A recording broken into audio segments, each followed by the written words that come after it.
but I understand why we left. My mom ended up leaving everything behind.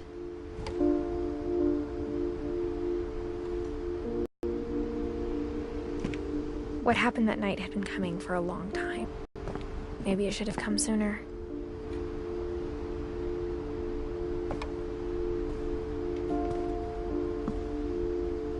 But it had to end one way or another. All that's left now is to tell you about that last night.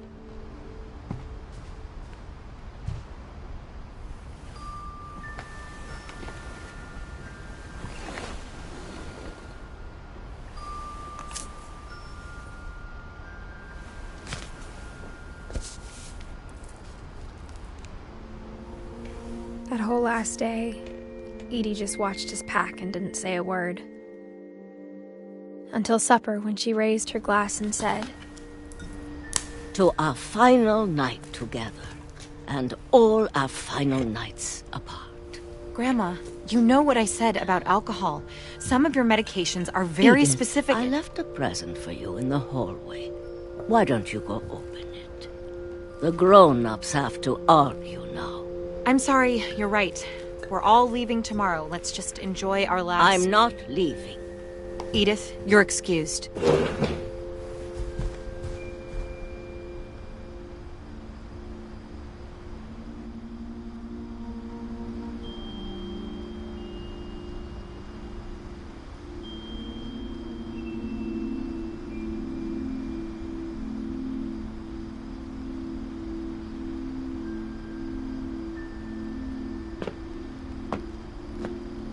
The power had been shut off that morning, but Edie always had plenty of candles.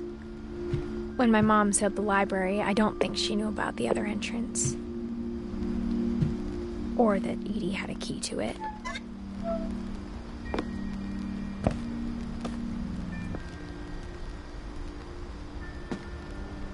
That thing you're afraid of isn't going to end when you leave the house. Edith has a right to know these stories.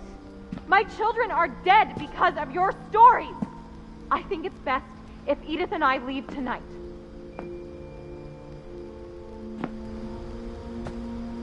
We'll have the nursing home send a van for you in the morning, okay?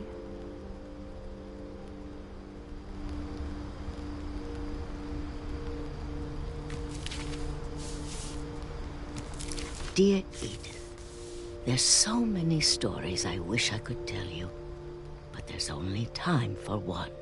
This is about what happened on the night you were born. That night, the tide went way, way out. It was the first and last time I ever saw the old house aground. There'd been an earthquake out in the middle of the ocean. They called it the lowest tide in 1,000 years. God, it smelled awful.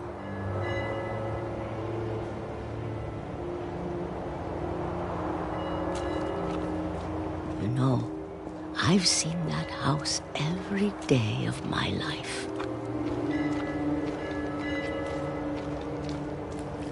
But I never thought I'd go back to it. When the fog rolled in, I lost my way.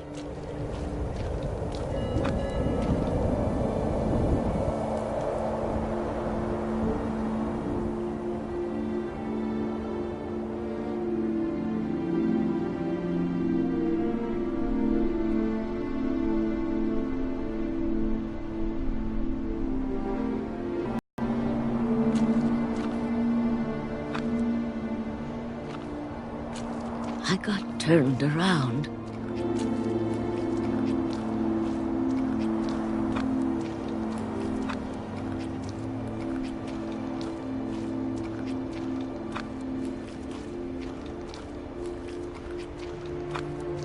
For a while, I wondered. I started seeing things.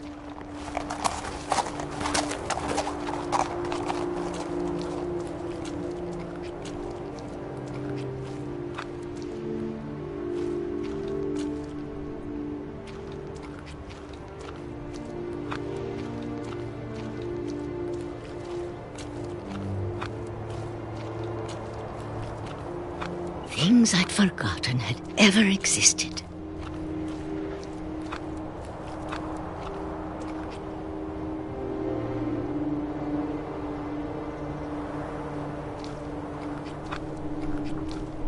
But when I saw them, they felt like old friends.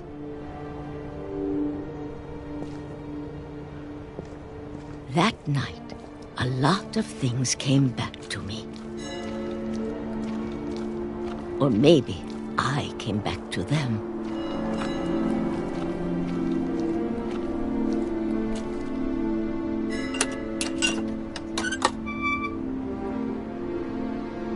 Things I can't explain, but that I need you to try and... Edith, what are you doing in here? It's mine! Edith! Mom, you're gonna rip it! Let go! I kicked and screamed, but Mom dragged me to the car.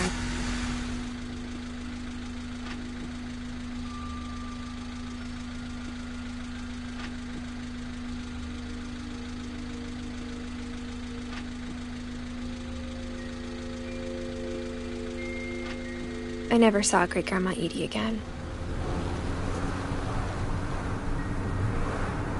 The next morning, the van came to pick her up, but she was already gone. After that, we moved around a lot.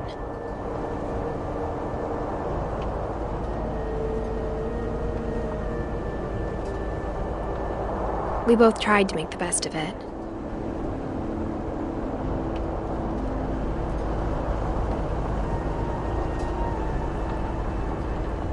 A few years went by.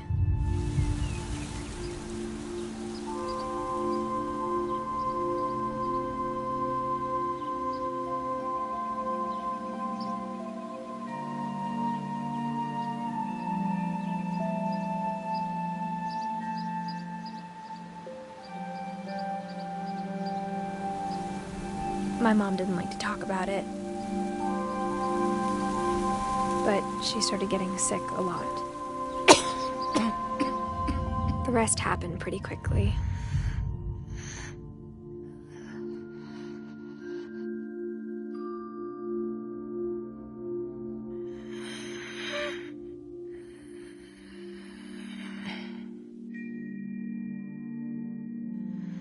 She got better for a while, and then she didn't. And then I was alone.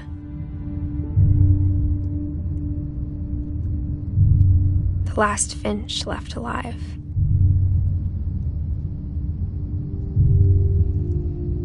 Until I found out about you.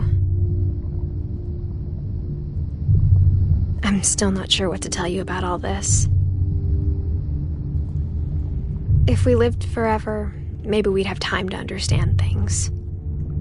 But as it is, I think the best we can do is try to open our eyes. And appreciate how strange and brief all of this is.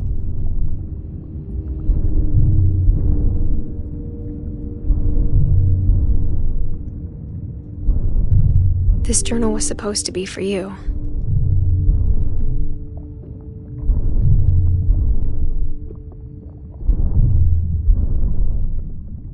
But now I hope you'll never see it. I just want to meet you and tell you all these stories myself. But I guess if you're reading this now, things didn't work out that way.